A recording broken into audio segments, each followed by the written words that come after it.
আসসালামু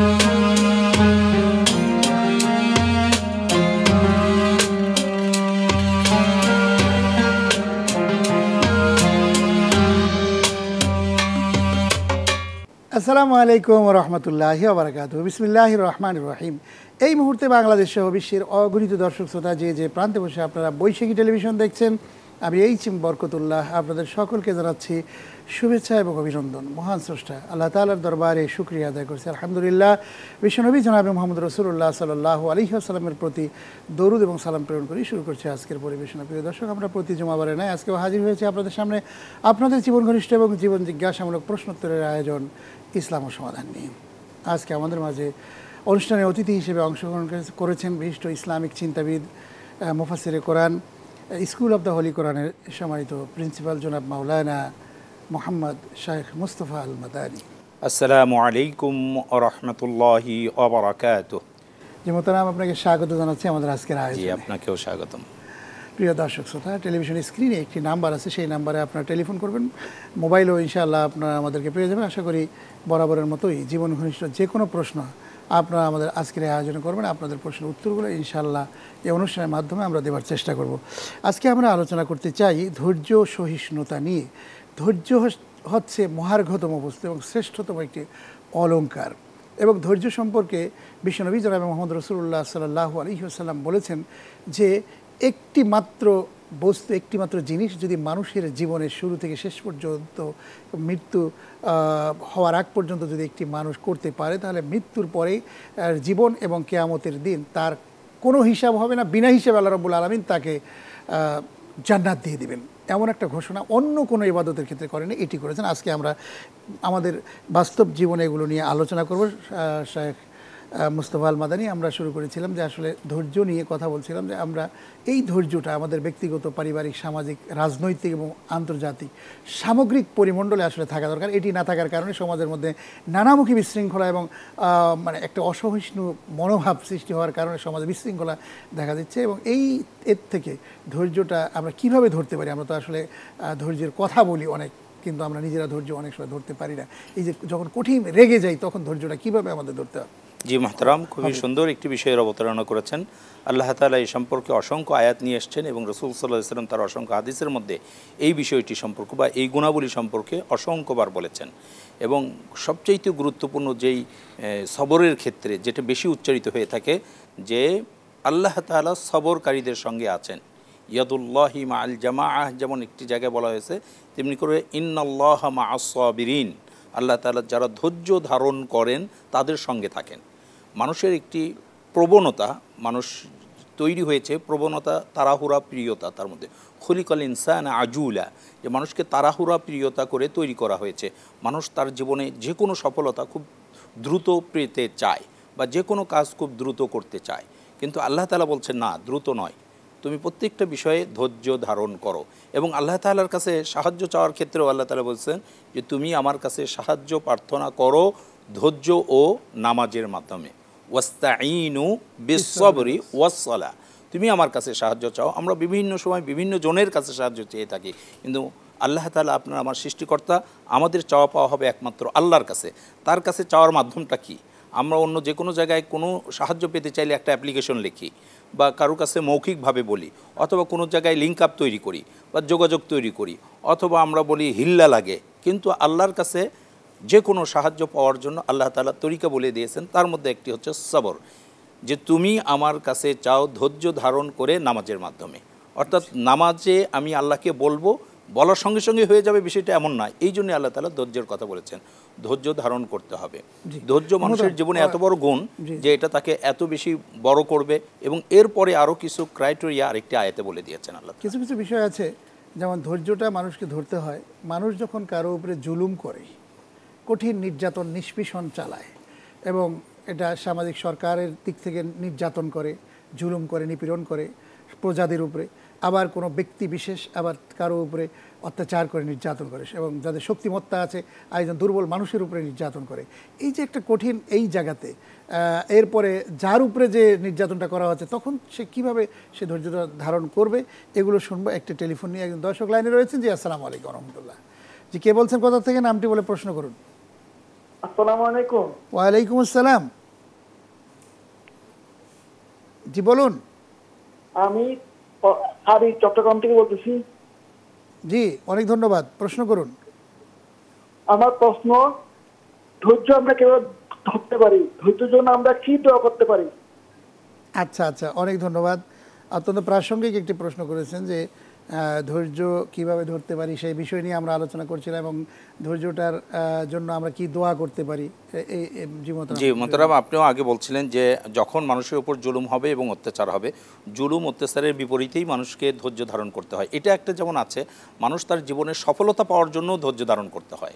দুই দিক থেকেই তার কিন্তু সবরটা অর্থাৎ ধৈর্য ধারণটা অনেক বেশি প্রয়োজন। আমরা বাংলা ভাষায় বলে থাকি যে সবরের ফল অনেক মিঠা হয়ে থাকে, বা ধৈর্যের ফল অনেক মিষ্টি হয়ে থাকে, মিঠা হয়ে থাকে।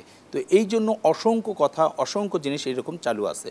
রসুল সাল্লাল্লাহু আলাইহি সাল্লামের জীবনের দিকে যদি আমরা যাই, মক্কা জীবনে তিনি যখন ইসলামের দাওয়াত প্রচার করা শুরু করলেন, প্রথম 10 বছর যে পরিমাণ কষ্ট তার উপর এসছে, মক্কাবাসী তাকে যে পরিমাণ কষ্ট দিয়েছে, সেখানে ইয়াসির বংশধর তাদের উপর কষ্টটা বেশি দেওয়া হয়েছিল। আপনারা জানেন যে সুমাইয়া রাদিয়াল্লাহু তাআলা আনহাকে লজ্জাস্থানে বল্লম মেরে শাহাদত বরণ করিয়ে দেওয়া হয়েছে।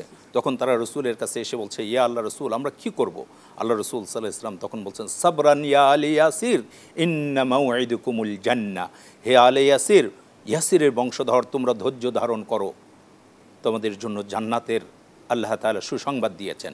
মক্কায় কিন্তু তিনি কোনো যুদ্ধে অবতীর্ণ হননি, কারণ তখনও তার ওই পরিমাণ সৈন্য সামন্ত তৈরি হয়নি যে মক্কাবাসীর বিরুদ্ধে তিনি যুদ্ধে যাবেন। সেখানে কিন্তু নির্যাতন সহ্য করতেছিলেন। এমনকি বেলাল রাদিয়াল্লাহু তাআলা আনহুর কথা আমরা জানি, তার গলার মধ্যে রশি দিয়ে উত্তপ্ত পাথরের উপর টেনে হেসড়ে নিয়ে যাওয়া হতো। তখনও তাকে আল্লাহ রসুল সাল্লাল্লাহু আলাইহি ওয়াসাল্লাম সাবরান ইয়া বেলাল, হে বেলাল ধৈর্য ধারণ করো, আল্লাহ তাআলা তোমার জন্য অসংখ্য পুরস্কার রেখে দিয়েছেন।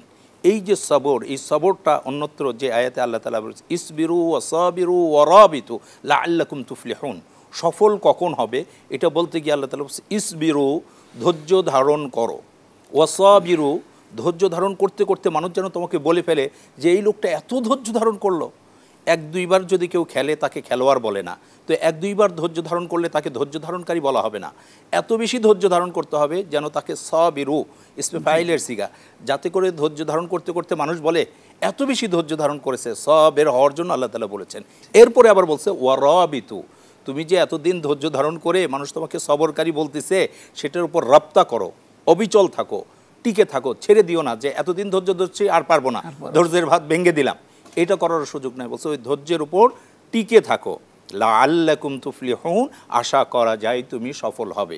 তো ধৈর্যের এই 3টা স্টেজ যদি আমরা পরিপূর্ণ করতে পারি, যে এই 3টে স্টেজ পরিপূর্ণ করবে, অবশ্যই আল্লাহর কসম আল্লাহ তাআলা তাকে সফলতা দান করবেন। আপনি ঠিকই বলেছেন যে আসলে ধৈর্যের বিকল্প নেই, এবং পৃথিবীতে যত নবী এবং রসুল এসেছেন আল্লাহ রাব্বুল আলামিন সকল নবীদের কাছ থেকে ধৈর্যের পরীক্ষাটাই আগে নিয়েছেন।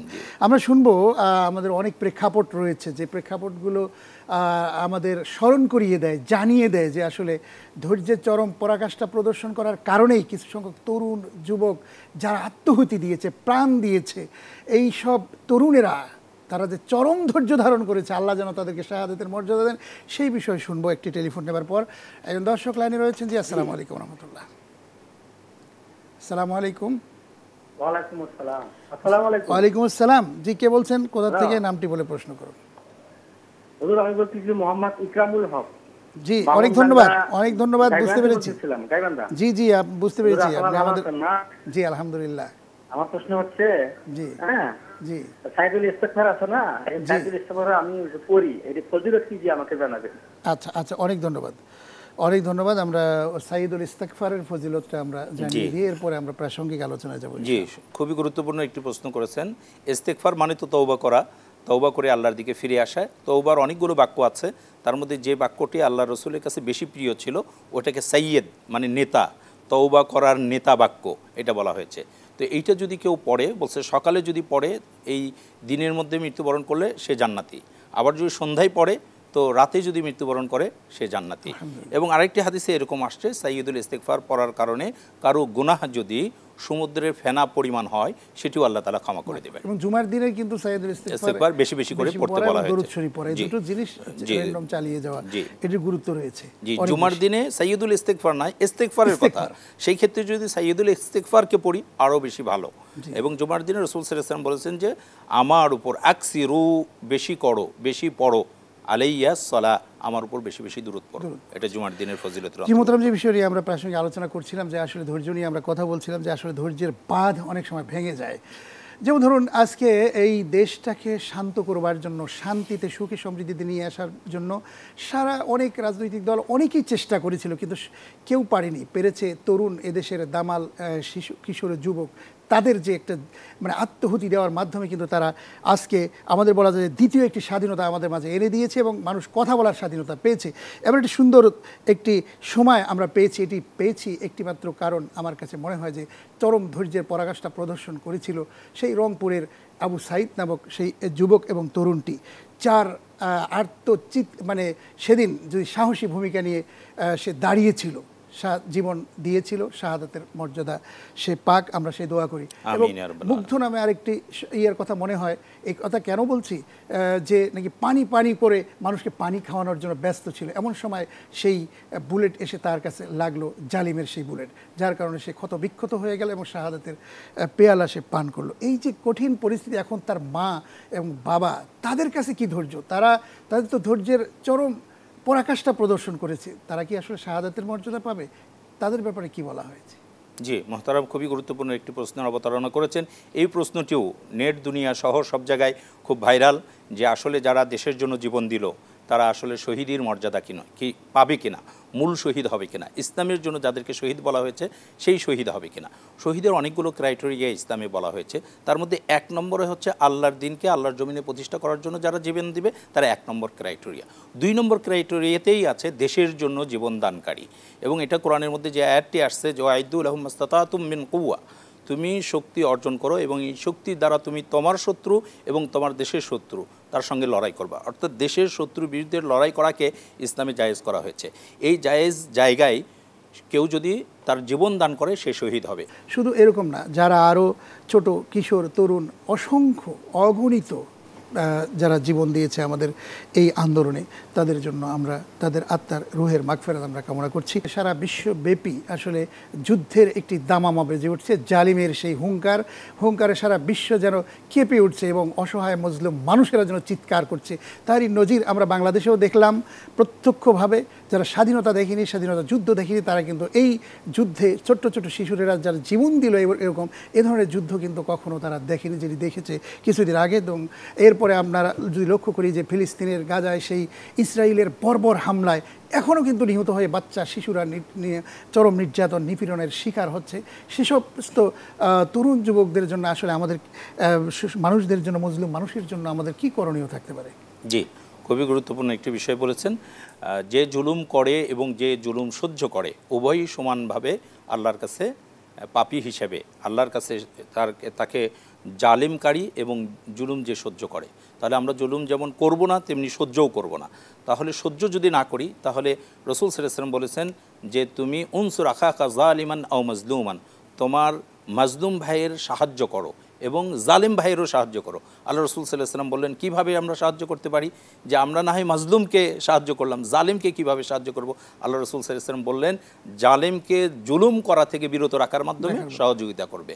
তাহলে আমাদের কাজ হবে, যে কারণে ফিলিস্তিন সহ সারা বিশ্বের অগণিত জায়গায় মুসলিমদের উপর অত্যাচার, লাঞ্ছনা বঞ্চনা আসছে, তা আমাদের মুসলিম ভাইয়ের জন্য যেমন আমি সহযোগী হব, যারা তাদের উপর জুলুম করছে তাদেরকে বিরত রাখার মাধ্যমে তাদেরও সহযোগী হব। আর এই দেশ থেকে দূর থেকে দোয়া করা ছাড়া আমাদের কাছে কোনো হাতিয়ার নাই।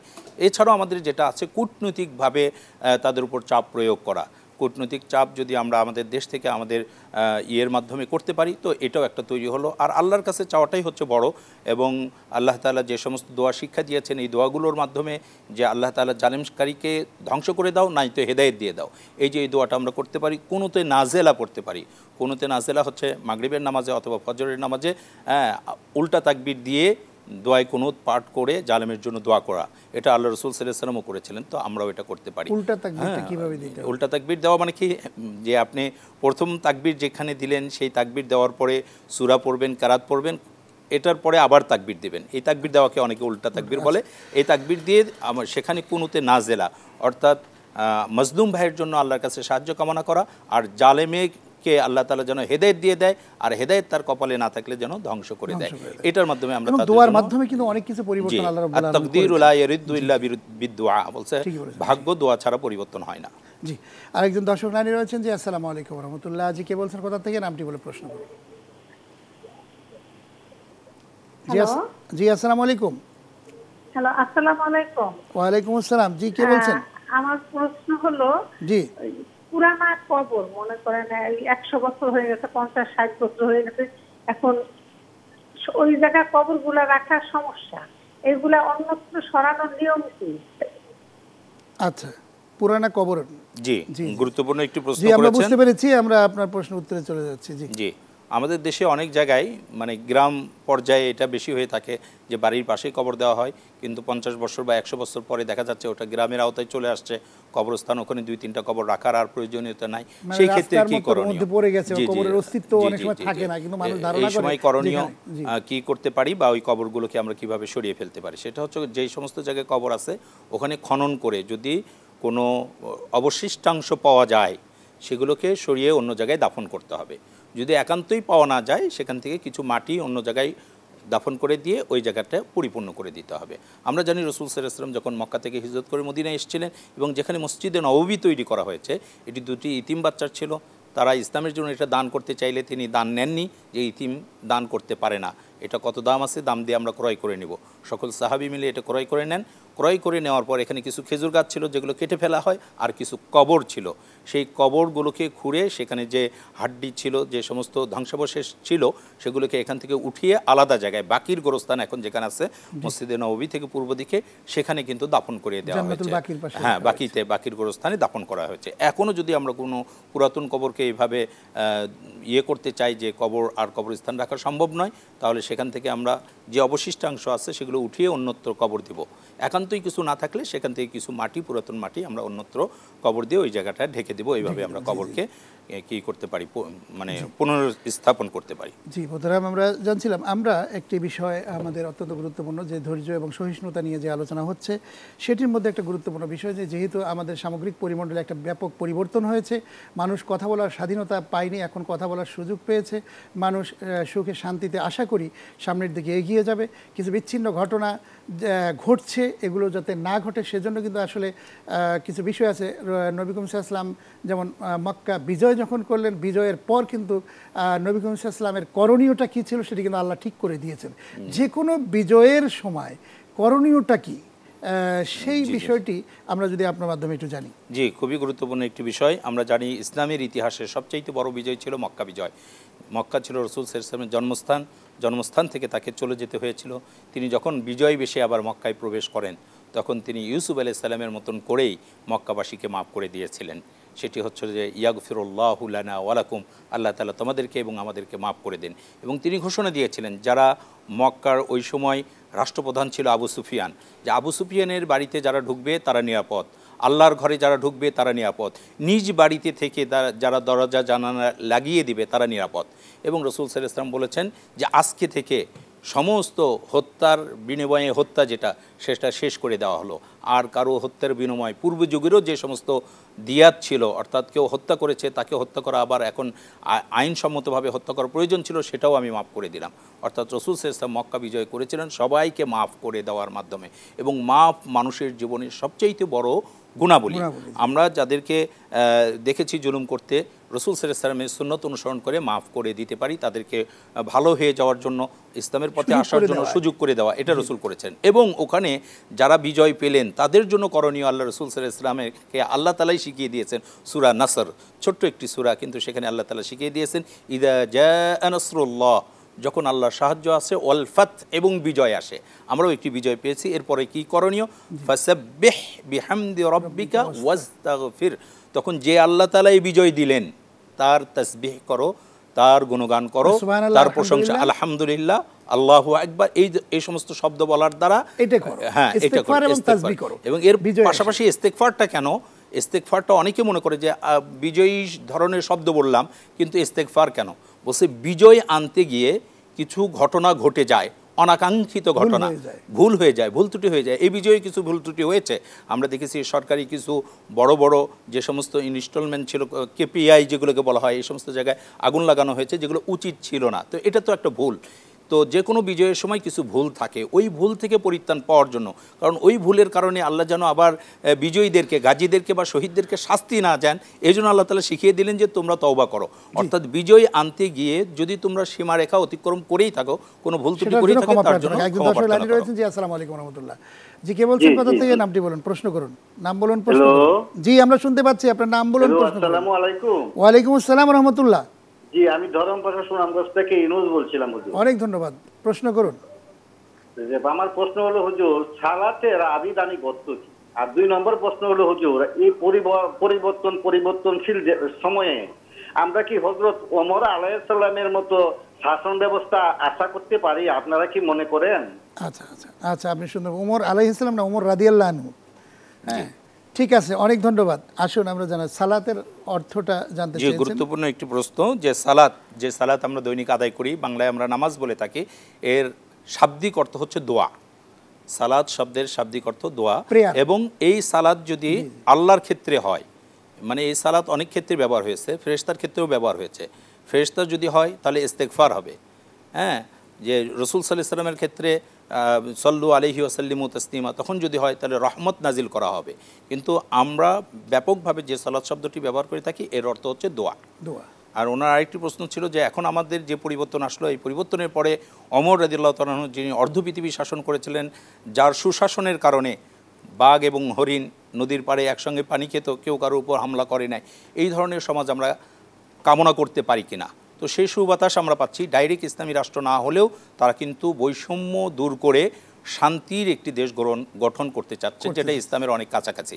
ইসলামের মধ্যে যে সমস্ত ভালো দিকের কথা বলা হয়েছে, তার অধিকাংশই এই এখন যারা ছাত্র জনতা যে বিপ্লব করেছে, এই বিপ্লবের কারণে আমরা অবশ্যই কামনা করতে পারি এবং তাদের কাছে আশা করতে পারি, তারা ডাইরেক্ট ইসলাম না বললেও বৈষম্য মুক্ত একটি দেশ যেহেতু চাচ্ছে, ইসলামও কিন্তু বৈষম্য মুক্ত রাষ্ট্রের কথাই বলেছে।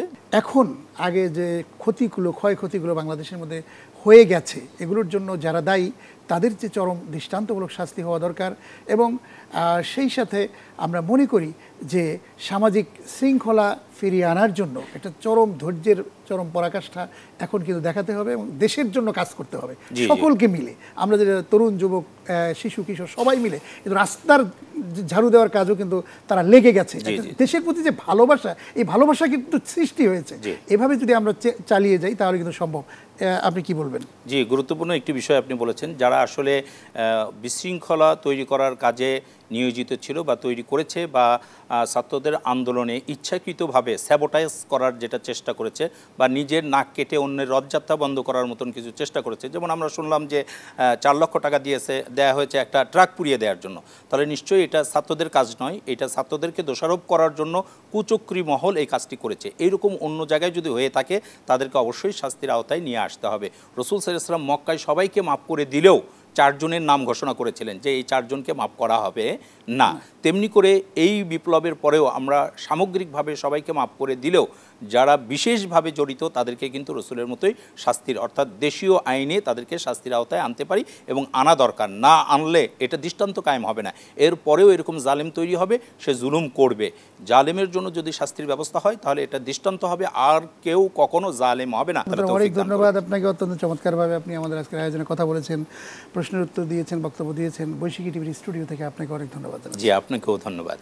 প্রিয় দর্শক শ্রোতা, আসুন আমরা দেশকে ভালোবাসি, দেশকে গড়বার চেষ্টা করি, এই হোক আমাদের প্রচেষ্টা, এবং আল্লাহর দ্বীনকে প্রতিষ্ঠার জন্য আমরা আমাদের বাস্তব জীবনকে পরিপালন করি, সুন্দর করি, আকর্ষণীয় করি, আমাদের চরিত্রটাকে ভালো করি, এই হোক আমাদের চেষ্টা প্রচেষ্টা। আজ শেষ করছি, আগামী অনুষ্ঠান দেখার আমন্ত্রণ জানাচ্ছি। আপনারা সবাই ভালো থাকুন, সুস্থ থাকুন। আল্লাহ হাফেজ। আসসালামু আলাইকুম ওয়া রাহমাতুল্লাহি ওয়া বারাকাতুহু।